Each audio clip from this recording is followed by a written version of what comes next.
প্যাকেটে উল্লেখিত দামের চেয়ে 1 টাকা বাড়তি দামেও সিগারেট বিক্রি করা যাবে না বলে সাফ জানিয়েছেন জাতীয় রাজস্ব বোর্ডের চেয়ারম্যান আবু হেনা মোহাম্মদ রহমতুল মুনিম। কারণ হিসেবে জানান, সিগারেট কোম্পানি লাভ ও বিক্রেতার কমিশন হিসাব করেই এনবিআর খুচরা মূল্য নির্ধারণ করে দেয়। তাই প্যাকেটে উল্লেখ করা দামের চেয়ে বেশি দামে বিক্রি বন্ধের কথা জানান NBR chairman. Economic reporters forum ERF এর প্রাক বাজেট আলোচনায় এসব কথা বলেন তিনি। সিগারেট কোম্পানিগুলো প্রতিদিন 20 কোটি টাকা জনগণের কাছ থেকে বেশি নিচ্ছে, এ নিয়ে একটি প্রতিবেদন সম্প্রতি 71 টেলিভিশনে প্রচারিত হয়। এনবিআর চেয়ারম্যান বলেন, ভোক্তাদেরও উচিত বাড়তি দামে সিগারেট না কেনা এবং সচেতন হওয়া।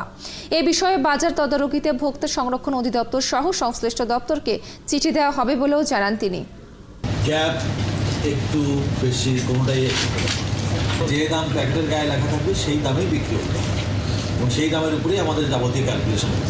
প্রডিউসারের বা ম্যানুফ্যাকচারের মার্জিন, আমার ট্যাক্স, কনজিউমারের এফোর্ডেবিলিটি সব কিছু বিবেচনা করে ওটা করা হয়। এই দামে বিক্রি, সেটা হলে বাজারে এই দামে বিক্রি হচ্ছে না যে, সেটা এখন কে দেখবে? আমি পারি আমার ম্যানুফ্যাকচারারকে, যার সাথে আমার কন্ডিশন, তাকে বলতে পারি যে বাজারে আপনার যে সাথে